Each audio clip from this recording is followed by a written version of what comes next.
From running around as a little kid in Johnson City to becoming one of the legends of Tennessee Volunteers baseball. Welcome into the next edition of the Stateline Sports Reporters Podcast. I'm Cole Johnson, and a very special episode for you today as we feature and highlight our very own Kirby Connell. After growing up in Johnson City, he turned into a national champion, exiting stage right in his 5-year career for the Tennessee Volunteers, winning it all and winning his final collegiate baseball game.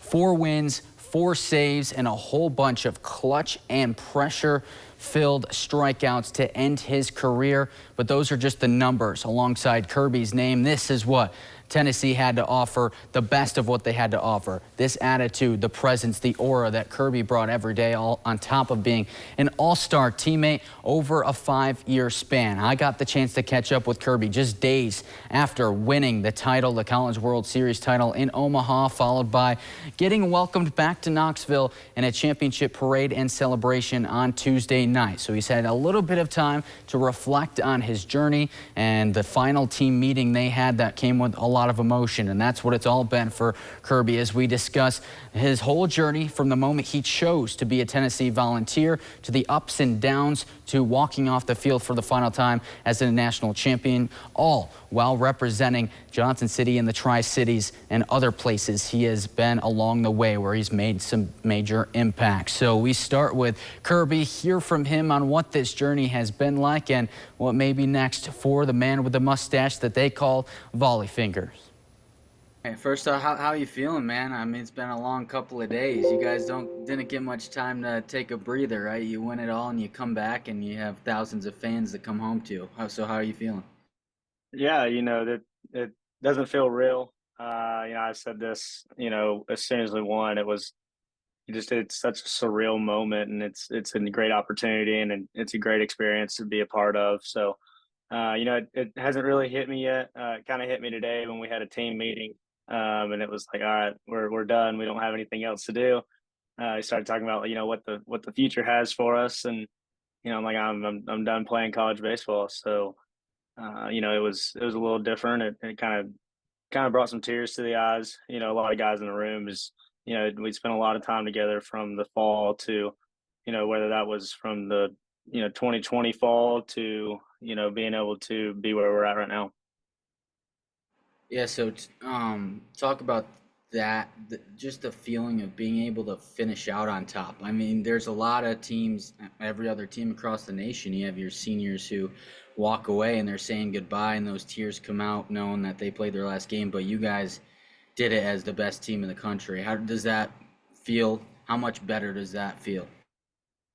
No, it's definitely such a surreal moment to be able to know that when I'm done playing college baseball, I can go out saying that I'm a national champion. I didn't lose my last game, and kind of the way it all worked out is I was able to come in the 8th and get 2 strikeouts, so I was able to go out with a lot of energy. As a lot of people saw, as it kind of fired me up a little bit. Being able to keep it where it was, first and second, and get 2 strikeouts and kind of get the momentum going back our way. So, it kind of brought out a little energy. Kind of blacked out a little bit when it happened. Right. So, just about those kind of moments, you've been doing it for, especially all year long. Those coming in those big spots and getting out of jams for your team.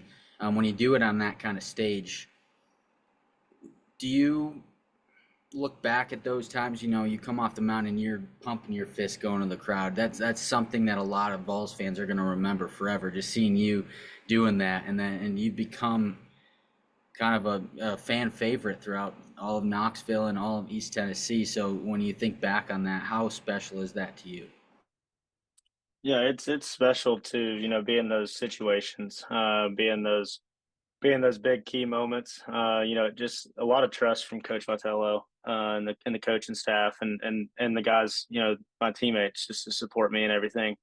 So be able to get out of those jam situations, as we like to call them, it's awesome. It's being able to get everybody in the stand going crazy, especially if you're able to finish it with a strikeout. You can kind of you just did your part, so you can kind of go crazy a little bit, but not too crazy because you never know if you're going to have to go back out for the next inning. So you kind of got to do it, celebrate a little bit, and then you got to re lock in for the next inning if you're going back out. So for me and the situations, that I usually, come in, I can celebrate a little bit because I have that tiny feeling that I'm not going back out there.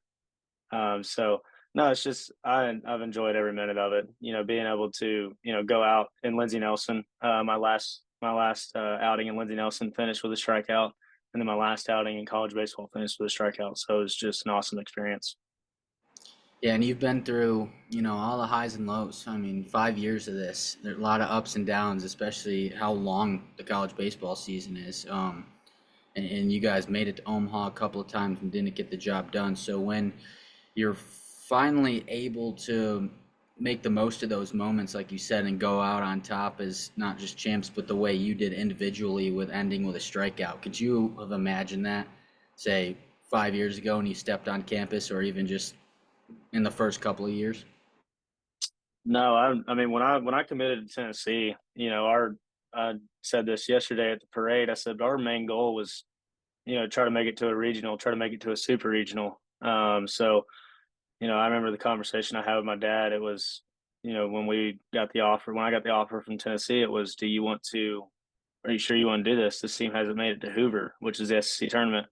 I'm like, yes, because I have a good feeling this coaching staff is we're going to be one of the best in the nation. By the time I'm done, and it definitely shows. As you can see, I got the trophy right here. It was a lot of ups and downs from COVID to being one of the best teams in 22 and not making it to Omaha, and last year making it to Omaha and then not being able to get anything out of it, and then this year just knowing that a lot of guys have a lot of determination to win, and it showed. There were a lot of games where we were down and it just never felt like we were out of it. So being able to walk out as a national champion and being able to go out on top is truly amazing. Talked earlier about the just having that team meeting today, like knowing that this is kind of it. What are some of the conversations you had with some of the guys, your brothers that you've been with for the last several years? What are some things you had? Any message you had for any of the younger guys as well? Yeah, I think my message to the guys was, I tried not to tear up a little bit when I gave it, but everybody, like I said, everybody was crying. Just I think it wasn't really like tears of sadness. It was tears of enjoyment. We enjoyed being together. So my speech to them was, I just said thank you to everybody, coaching staff, players, teammates before, and teammates that I had this year. Is I never thought we would ever be able to do this, and it was always that we had one goal in mind, and it was to be a national champion and bring back the hardware back to Knoxville. And it was just awesome to be able to experience it with those guys. And we spent a lot of time together, whether that was in the weight room or on the field or just hanging out at somebody's house. It was we spent so much time together. We had such good camaraderie, and being able to experience that and spend as much time as I did with those guys, it was so good to be able to come out on top. No. Talk to me about the parade yesterday, though, the celebration. Were you shocked at how many people were there? I know, Vols Nation's pretty heavy, but not you're not getting that kind of crowd at a baseball game, So like when you see it, everyone's coming out in droves. Like, what did you feel when you guys first pulled up and saw all the people? Yeah, we pulled up, and it was kind of a little packed right there at the start, but we actually had no idea where we were going. So we knew we were going to go downtown Knoxville and head to Market Square, but we didn't know exactly like what the route was or anything like that. So we got off the bus and we knew we had to get on in the back of the trucks. So we get in the back of the trucks and we start going a little bit, and you start to see people, and then by the time we got to like downtown Knoxville, it was packed. Kind of felt like we were running out of the tee in football. It was so loud. People were chanting, everything. So no, it was. I mean that moment it was electric. Just be able to experience, all these fans just supporting us from whenever that was, the start of the year, or maybe if they just started supporting us when we got to the World Series, or maybe even just the last game. And, being able to support us, and for us to be able to give back to them, and I think that was just awesome from everybody's point of view. Is being able to see all the people that traveled to Omaha. That was, I remember looking up at one point, it was a sea of orange, and I'm like, this is not something I thought, because in the past few years we've been to Omaha, it was, we had the least amount of fans. But if you can win some games, you can stay a while, and you're able to get those fans that are able to come for the last few games, and it was just an amazing opportunity to be able to see that. Um, Now, when it comes to back home, I know you didn't go to school around here, but you grew up in Johnson City, right? So I know you call that your hometown, right? Um, Yeah. how does it feel to um, kind of be a representation of that and be able to show out for the people in this community, kind of show some of these younger athletes that you can go and do what you did and win a national title? Yeah, mentioned that I'm from Johnson City. I lived there for 10 years, and then moved around to Missouri and South Carolina. And then, my family moved back to Johnson City. So to be able to, bring back a national championship to Tennessee as a whole it's awesome. And, be able to have the people in Johnson City and Missouri and South Carolina support me. Um, I've enjoyed every minute of it. I can't thank every single one of them, but it was greatly appreciated. All the people in Johnson City got to experience. I lived there when I was a little kid, so they remember me running around when I was a little kid at my brother's games. So for them to be able to support me from when I was a little kid to where I'm at now is it's greatly appreciated, and I can't thank them enough.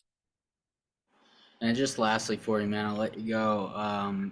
Just have to ask about, Coach Vitello on the stage last night said that you have the best mustache in all of college baseball, and they got yourself a little nickname there in Balls Nation, Volley Fingers, right? What do you think of that? And how does that feel to like have a name and a mantra for yourself? I kind of like it. It was a little hard to get used to, especially being able to be known as, a lot of people say I'm a fan favorite. I don't like to take that. I don't like to claim that, but when everybody, yeah, yesterday was the funniest thing because my family saw a picture of me with my shirt off in the parade, and they were like, "Why'd you have your shirt off?" And I said, "Because everybody was chanting my name." So I was like, I can't just, put my hands in the air. I got to show a little love. So I thought my first instinct was take my shirt off and swing it around my head. So no, it's just awesome. Being known as a guy that a great teammate, as I like to say, is known. From Tennessee, and not just Tennessee, but the whole United States. I got people congratulating me, and giving me a big shout out on social media and stuff like that. And I think it's just awesome because I'm not just representing myself. I'm representing Tennessee, and I'm representing Johnson City, Tennessee. So be able to Johnson City is not that small of a town, but compared to other towns, it's a small town for most people. So be able to kind of represent them and represent the University of Tennessee it's been an amazing 5 years, and I'll never regret it. That's awesome. And then just you mentioned taking your shirt off, swinging it around. Did it feel nice yesterday to kind of just relax a little bit with such a long? You guys are locked in every day, and it's a long baseball season. When you guys get to the mountaintop and you win it all, and you have a few moments just to really let it all out, and how did that feel for you? Yeah, I mentioned earlier that it didn't feel real. And then we get back in Knoxville, and kind of just feels like we got to get ready for another weekend series. But no, we won the last game. That's something we can say is we went down as the last team to win in 2024. So be able to be in that parade, and know that everybody's supporting us, and we don't, we can kind of let loose a little bit. We don't have to worry about playing another game for anytime soon. So the only thing we have to worry about is just making sure that we don't fall out of the back of the trucks. So no, it was just an awesome experience. Now, Kirby did tell me afterwards what is next, and his hopes are to remain on the baseball diamond, this time getting into some coaching. He's been talking to head coach Tony Vitella, hoping maybe he can get a start inside the same dugout that he made some magic, walking off Lindsey Nelson Stadium with a standing ovation and getting that final win in Omaha, both times ending with a strikeout, which you could tell was very special to him. Now he's hoping to get into coaching, maybe starting with the Volunteers. Hope you enjoy this episode of the Stateline Sports Reporters podcast. Stay tuned as we'll have more for you coming up throughout the rest of the summer.